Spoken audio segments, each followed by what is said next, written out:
আপনি কি জানেন আজ থেকে প্রায় 500 বছর আগে বান্দরবন জেলায় কারা বসবাস করত? আজকের ভিডিওতে আমরা জানব বান্দরবন জেলার জানা অজানা তথ্য, নামকরণের ইতিহাস, এর ভূগোল, জনসংখ্যা, ধর্ম, নদী নালা, দর্শনীয় স্থান, উপজেলাগুলোর নামকরণের ইতিহাস এবং শেষে জেলার সম্পূর্ণ ইতিহাস। কথা না বাড়িয়ে চলুন মূল ভিডিও শুরু করি। বাংলাদেশের দক্ষিণ পূর্বের পাহাড়, ঝর্ণা, অপার প্রাকৃতিক সৌন্দর্যে ঘেরা এক মহাময়ী জেলা বান্দরবন পার্বত্য জেলা।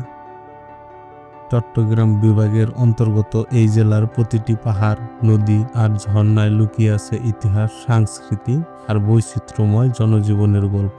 বান্দরবন নাম নিয়ে একটি কথা প্রচলিত রয়েছে। অতীতে এই অঞ্চলে নাকি প্রচুর বানর বসবাস করত। তারা প্রতিদিন শহরের প্রবেশ মুখে ছড়ার পারে পাহাড়ে লবণ খেতে আসতো।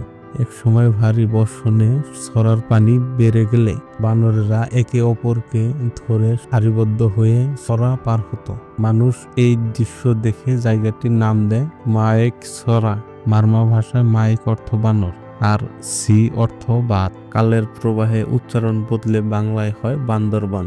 সরকারের দলিলে এখন নাম বান্দরবান, তবে মারমা ভাষায় এখনো এটি প্রচলিত। বান্দরবান জেলার উত্তরে রাঙামাটি, দক্ষিণে মায়ানমারের আরাকান রাজ্য, পূর্বে ভারত, পশ্চিমে কক্সবাজার ও চট্টগ্রাম জেলা। বান্দরবন জেলার মোট আয়তন ৪,৪৭৯.০৩ বর্গ কিলোমিটার। জেলাটির মোট জনসংখ্যা ৪,৮১,১০৯ জন। এর মধ্যে পুরুষ ২,৪৬,৫০৯ জন, মহিলা ২,৩৪,০৩৫ জন। জনসংখ্যার ঘনত্ব প্রতি বর্গ কিলোমিটারে ৬৭ জন। বান্দরবন জেলা হলো বাংলাদেশের সবচেয়ে কম জনবসতিপূর্ণ জেলার এক। বান্দরবন জেলার মোট মাত্র ভোটার ১,৭৪,৩৫৯ জন। এর মধ্যে পুরুষ ৯২,৪১৭ জন এবং মহিলা ৮১,৯৪২ জন। জেলাটির শিক্ষার হার ৪৩%। এছাড়া বান্দরবন জেলাতে রয়েছে ৭টি উপজেলা, ২টি পৌরসভা,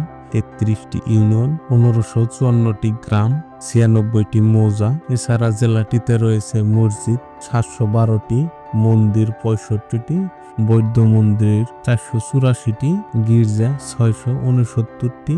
বান্দরবন জেলাতে মুসলিম ৫২.৬৮%, হিন্দু ৩.৪২%, বৌদ্ধ ২৯.৫২%, খ্রিস্টান ও অন্যান্য ৯.৭৮% ধর্মাবলম্বী মানুষ বসবাস করে। বান্দরবন জেলাতে মারমা, চাকমা, বম, মরং, ত্রিপুরা, খাং, খুমি, লুসাইন সহ নানা জনগোষ্ঠী কয়েকশো বছর আগে থেকেই বসবাস করে। বান্দরবন জেলাতে উৎপাদিত প্রধান বনজ দ্রব্যের মধ্যে সেগুন, গামারি, গর্জন, শিলকরই, তলসুর ইত্যাদি মূল্যবান কাঠ ও বাঁশ প্রধান। কৃষি দ্রব্যের মধ্যে আনারস, কলা, পেঁপে, কমলা, লেবু ও আলু সর্বোচ্চ উৎপাদিত ফসল। তবে এই অঞ্চলের আরেকটি উল্লেখযোগ্য বৈশিষ্ট্য প্রচুর বিনি চাল উৎপাদন। সাদা, লাল ও কালো এই ৩ রকমের বিনি চালের উৎপাদন এই অঞ্চলে দেখা যায়। তাছাড়া এই অঞ্চলের জুমের ভুট্টার স্বাদ বেশ ভিন্ন ও সুস্বাদু। বান্দরবন জেলার প্রাণ সাঙ্গু নদী। এটি বাংলাদেশের একমাত্র নদী যা দক্ষিণ থেকে উত্তরে প্রবাহিত হয়। এছাড়া অন্য নদীগুলো হলো মাতামুহুরী নদী ও বাঁকখালী নদী। বান্দরবন জেলা ঘিরে রয়েছে অসংখ্য পর্যটক কেন্দ্র। এর মধ্যে সবচেয়ে জনপ্রিয় হলো আমিয়াখুম জলপ্রপাত, কিয়ারচলং লেক, জজুক জলপ্রপাত, কেওক্রাডং, চুম্বুক পাহাড় ও পাহাড়ি গ্রাম, চিংড়ি ঝর্ণা, জাদিপাই ঝর্ণা, ডামতুয়া ঝর্ণা, ডিম পাহাড়, তাজিং ঢং, তিনাপ সাইতার, দেবতাকুম, নাফাকুম জলপ্রপাত, নীলগিরি, নীলাচল, বগাকাইন হুদ, বৌদ্ধ ধাতু জাতি বিহার, রাজবিহার ও উজানিপাড়া বিহার, লাবং ঝর্ণা, ঢাকা হাফং, শৈলপ্রপাত, জীবননগর ইত্যাদি। উপজেলাগুলোর নামকরণের ইতিহাস। লামা উপজেলা। স্থানীয় ভাষায় লামা অর্থ উঁচু স্থান বা উঁচু পাহাড়। এলাকাটি সর্বোচ্চ উঁচু ভূমি হওয়ায় নাম হয় লামা নামে। আলী কদম। কদম অর্থ পাহাড়ি পথ। আলী নামের এক পাহাড়ি নেতার নামে আলী কদম নামটি প্রচলিত হয়। রোয়াং ছড়ি। মারমা ভাষায় রোয়াং মানে বাঁশ আর ছড়ি মানে ছড়া বা জলধারা, অর্থাৎ বাঁশ ঘেরা ছড়া। সময়ের সাথে সাথে নাম হয় রোয়াংছড়ি বান্দরবন সদর জেলার কেন্দ্র এবং বান্দরবন নাম থেকেই এই উপজেলার নাম। থানচি মারমা শব্দ থান অর্থ পাথর আর চি অর্থ ছড়া অর্থাৎ পাথর ঘেরা ছড়া। সময়ের পরিবর্তনে নাম হয় থানচি।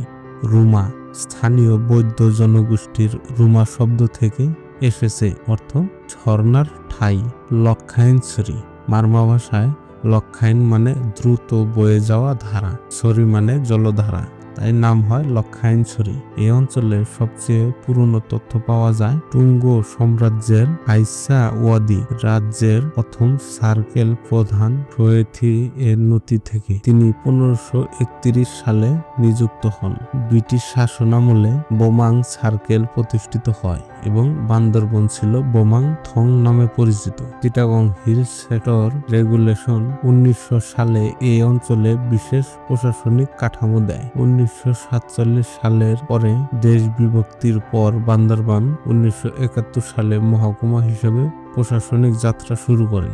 তখন এটি রাঙ্গামাটি জেলার অংশ ছিল। বাংলাদেশ স্বাধীনতার পর বান্দরবন পুরোপুরি বাংলাদেশের অন্তর্ভুক্ত হয়। 1971 সালে পাক বাহিনী বান্দরবনের বিভিন্ন স্থানে গণহত্যা, অগ্নিসংযোগ ও লুটপাট চালায়। লক্ষায়ণছড়ির কিছু পাড়া ও সোনাইছড়ি জুমখোলা পাড়ায় মুক্তিযোদ্ধাদের অস্থায়ী ক্যাম্প ছিল। 18 এপ্রিল 1981 সালে তৎকালীন লামা মহকুমা ও 7টি উপজেলা নিয়ে এটি বান্দরবান পার্বত্য জেলা হিসেবে আত্মপ্রকাশ করে। প্রাকৃতিক প্রেমী, ইতিহাস অনুসন্ধানী ও সংস্কৃতি প্রেমী যে কাউকেই মোহিত করে বান্দরবনের প্রতিটি অংশ। এই ছিল আজকের ভিডিওতে। ভিডিওটি ভালো লাগলে একটি লাইক দিন। বাংলাদেশের যে কোনো জেলার এমন তথ্যমূলক ভিডিও পেতে চ্যানেলটি সাবস্ক্রাইব করে আমাদের সাথেই থাকুন।